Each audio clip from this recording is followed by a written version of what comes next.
ಕೋಡುಬಳೆ ಅಂದ್ರೆ ಅಡುಕಲೆ. ಮಾಜಿ ಪ್ರಧಾನಿ ಎಚ್.ಡಿ. ದೇವೇಗೌಡರ ಪತ್ನಿ ಚೆನ್ನಮ್ಮ ವಿಧಿವಶರಾಗಿದ್ದು ಇಂದು ಮಧ್ಯಾಹ್ನ ಮಾವಿನಕೆರೆ ಬೆಟ್ಟದ ತಪ್ಪಲಿನಲ್ಲಿ ಅಂತ್ಯಕ್ರಿಯೆಯನ್ನು ನೆರವೇರಿಸಲಾಗುತ್ತೆ.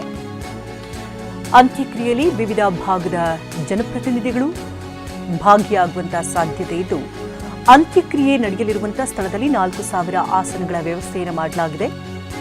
ಈಗಾಗಲೇ ಮೈಸೂರಿನಿಂದ 4,000 ಕುರ್ಚಿಗಳನ್ನು ತರಿಸಿ ಸ್ಥಳದಲ್ಲಿ ಹಾಕಿ ವ್ಯವಸ್ಥೆಯನ್ನು ಮಾಡಲಾಗಿದ್ದು ಅಂತ್ಯಕ್ರಿಯೆ ನಡೆಯುವಂತಹ ಸ್ಥಳದಲ್ಲಿ ಶಾಮಿಯಾನ ಹಾಗೂ ವಿದ್ಯುತ್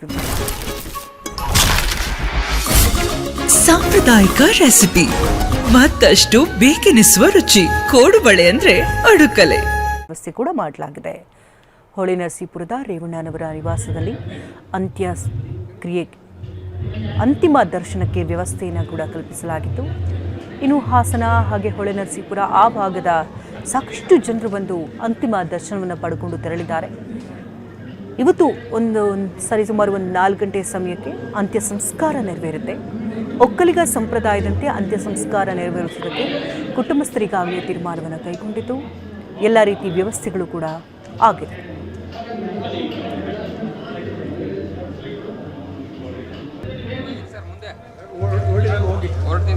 ಸರ್ ನಿಮ್ದು ಗಾಡಿ ಹೊರಡ್ತಾ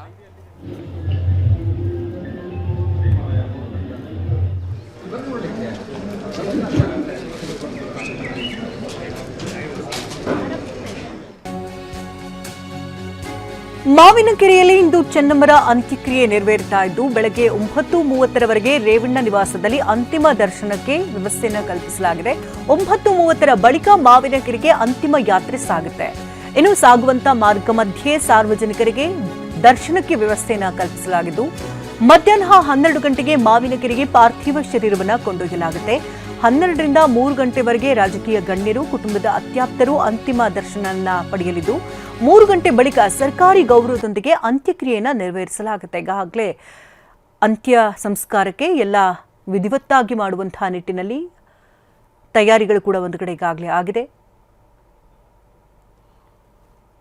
ಗಣ್ಯರು ಕೂಡ ಆಗಮಿಸುವುದರಿಂದಾಗಿ ಅದಕ್ಕೂ ಕೂಡ ವ್ಯವಸ್ಥೆಯನ್ನು ಕಲ್ಪಿಸಲಾಗಿದೆ. ಸಕಲ ಸರ್ಕಾರಿ ಗೌರವಗಳೊಂದಿಗೆ ಈ ಅಂತ್ಯ ಸಂಸ್ಕಾರ ನೆರವೇರೋದರಿಂದಾಗಿ 3 ಗಂಟೆವರೆಗೆ ಪೂಜೆ ಪುನಸ್ಕಾರಗಳೇನಿರುತ್ತೋ ಅದೆಲ್ಲವನ್ನ ಮುಗಿಸಿ 3 ಗಂಟೆ ನಂತರ ಸರ್ಕಾರಿ ಗೌರವದೊಂದಿಗೆ ಅಂತ್ಯಕ್ರಿಯೆ ನೆರವೇರುತ್ತೆ.